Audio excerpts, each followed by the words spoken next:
This one is already passed, so you can start to see what this is going to look like rim-wise. And it looks like it's going to be, it's fatter on this side, but it really isn't. It's the same thickness. It's just that the angle of the bark is different, so you see more of it. Yeah. There are only trees where they grow just round, right, and not kind of just off. What? Trees just don't have the I knack know. of not. They had no artistic talent. Very inconsiderate.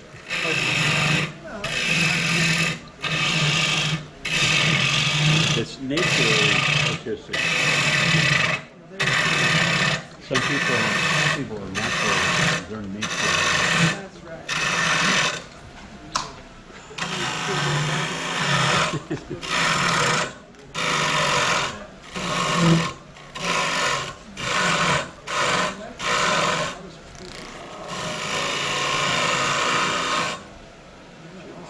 Should have your shield on. I know. Can't see very well with your shield. Unlike money, wood does grow on trees. I've heard this. So now I'm reasonably happy with that. I feel a ridge on the outside, but the inside is pretty darn good, except for one little nick right there. We all heard that. But anyway, that's where you're going. And it's holding, the bark is holding, so I don't need super glue. Good. Thanks. You I wanna- love the pattern in the wood Yeah. where it's exposed right there. It's kind of cool. And see what's happening is if I left the center in, you know, the tailstock, it would look pretty much like this. That's a piece of bark that's gone, right? Yes, that is a piece of, all right, we did lose a piece. It flew. It flew off. Damn.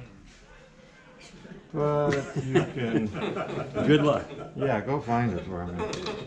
There it is. Oh, look at this I don't guy. know, no, that's What do you expect? He does tiny stuff. There Okay? was lots of bark that was on the head, it's gone everywhere. Do you want to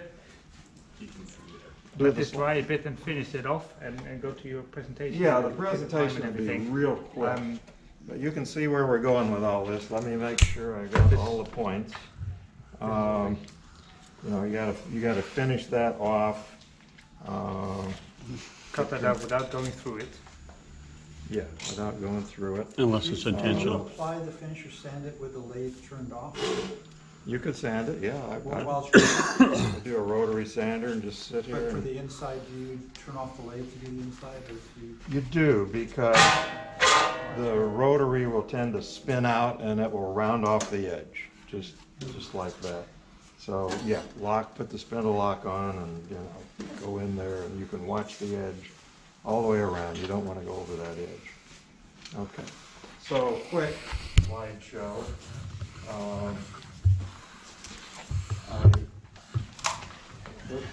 Hello.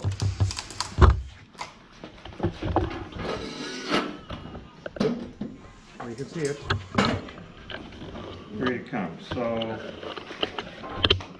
we have a tree called honey locust, which I just love. It's actually, when you look at it, it's kind of the same kind of bark. The coloration is just beautiful. This is a very simple, basic shape. And this is looking down on a more utilitarian type bowl. This is getting to the thin wall. And this is what I call the banana boat, or banana bowl shape, in that you took a very shallow cut through that, whatever that piece of wood is.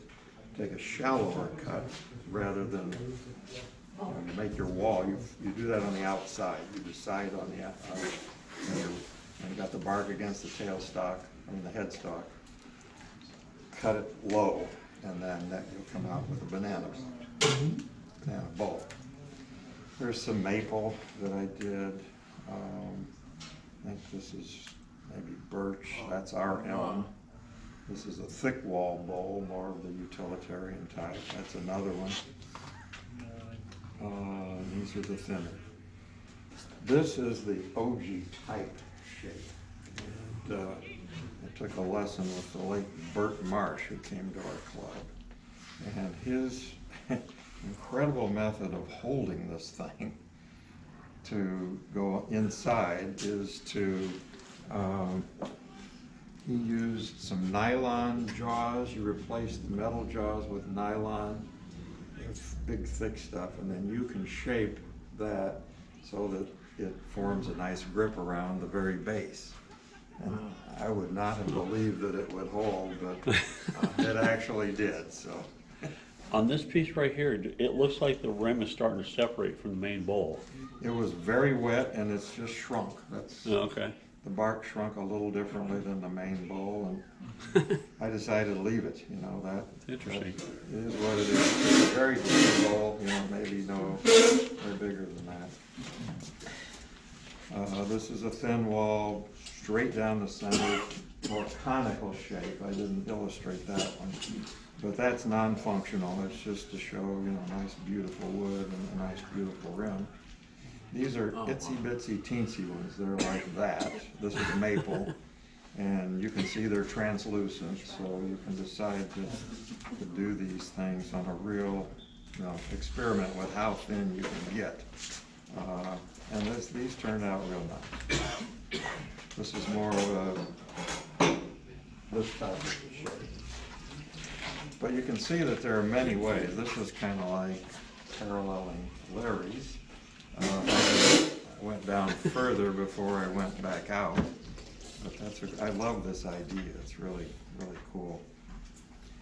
And this is just, I think it was a crotch piece, and I just got it up there and said that somehow this is what was coming out. So again, that's honey locust. This is a cross set. Yeah, one thing I didn't talk about is that you can actually cut the pith out. Well, you don't have to. You can make a bowl that's, you know, just a slice. Start out, cut platter thickness, and then do it thin enough and use super glue to keep that from breaking apart. And I had a bark inclusion.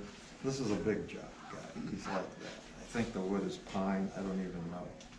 But that one, I'm very happy with the look of that piece.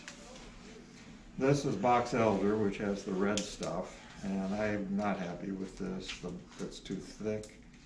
The colors are fading, and there is a big crack there. Burls, like, you know, Larry took a big burl and made a big bowl. You can make little bitty dishes depending on the size of your piece.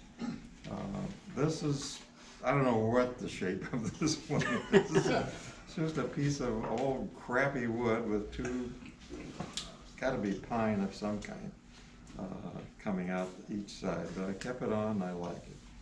This was a bowl I did way back when, just starting, very thin. I mean, it is no thicker than that, very light, elegant. That's a piece of mulberry. I don't know if you have mulberry out here. So this is a half log that you had cut the ends off? Yeah, I just decided instead of bringing it out up and making it a complete bark, this is a partial bark. That's exactly what I wanted to illustrate. You can have natural edge on less than all sides. So some of these get a little crazy. But, you know, That's interesting. I kind of like them. And you have the big wings, still got some natural edge on either side. Wormy Balls are fun. chestnut, I think that was.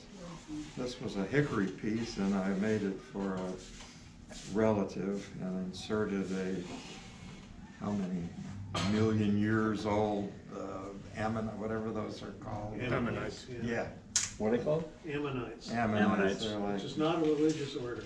It's not something you put into a gun either, right? Not an ammunition. 130 million years old or something like that. Okay. BC. Well, that's an actual ammonite that you put in. You didn't carve it in the shape of the ammonite. Did No, you? that, you bought them. I bought them from a rock store, and they, you know, cut them in half, polished the surface. I took just a, you know, Dremel. a tool, rotary tool, so that I could conform the sides.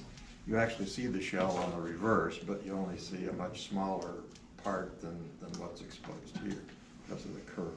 But I just kept hollowing and chiseling and handling that till it set in, and then I used some sort of flexible adhesive. This is another fun thing you can do. A natural edge, I don't know Oh, what that's it interesting. is. Frisbee or, It looks like a gear wheel. 5-leaf clover. this is ash. And this was a learning experience with a New Zealand guy named Graham Prettle who taught at the club. A He's wonderful fun. guy, very creative. Just It's a good way to hide a crack, right? his mind is That's how you hide a crack somewhere. Yeah, you do that.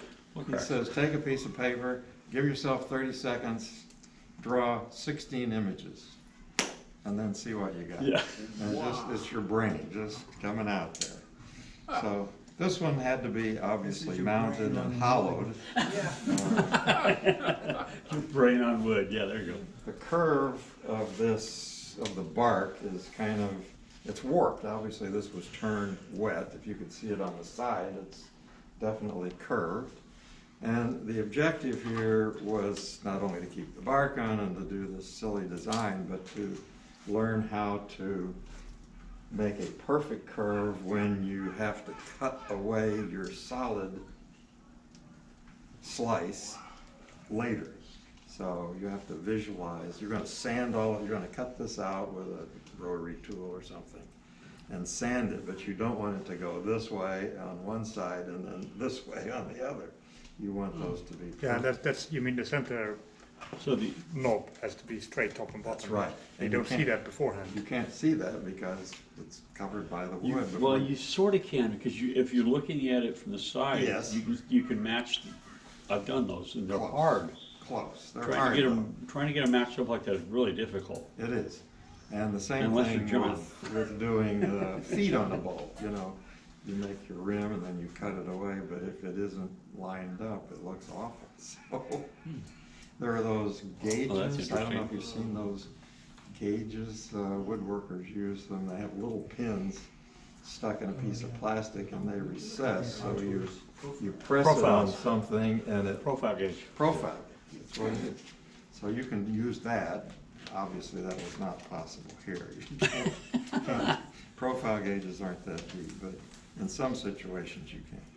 So this was a triple edge, natural edge, and there were some cracks in there, so I just took it to the bandsaw and duplicated half a bow tie on each side. So turned out much better than I thought it ever would. That's a different version of doing the same thing. And you've got some cracks, you want to keep the bark, but you want to not lose the form. Take it to the bandsaw. If you lose some bark, you can start decorating, wood burning. I do a lot of that. That's one technique. If you have to glue it on and the glue is obvious, then you can do wood burning over the glue stain and it won't be seen. Any design that you want, bricks or otherwise. This one I did with just a little drill, Dremel type drill. This one I used a big rotary tool and just chopped into the edge all the way around, burnt it, took the torch to it, and that's the plainest, simplest, probably first or second I ever did. So here's the website of Starbond, which has the starbond.com has this, what's it called? Super whatever. It's, they talk Super about the, fast thin. there's Super fast. there's fast thin and slow thin.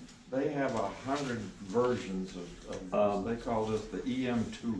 Yeah, now, if anybody's interested in wanting to get some CA, super glue, let me know, because I can pick it up at West Bay. And we get it cheaper than if you buy it this way. Really? Those little, what is that, 2-ounce bottles Seven. are like $6 or $6.50, something like that. $7.50. Yeah, so we get a little bit of a break because they buy them in bulk. Yeah, they do. So, and they've got all the different kinds.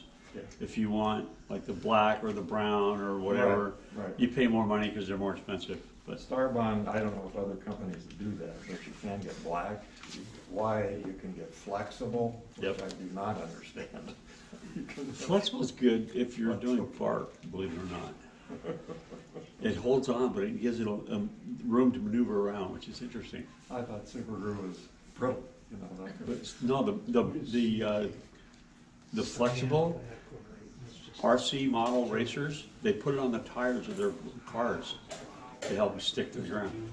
To the ground, okay. Yeah, that's All what I was right. told. All right, so I think we cut it all. Spend the rest of the day finishing that, but I'm not.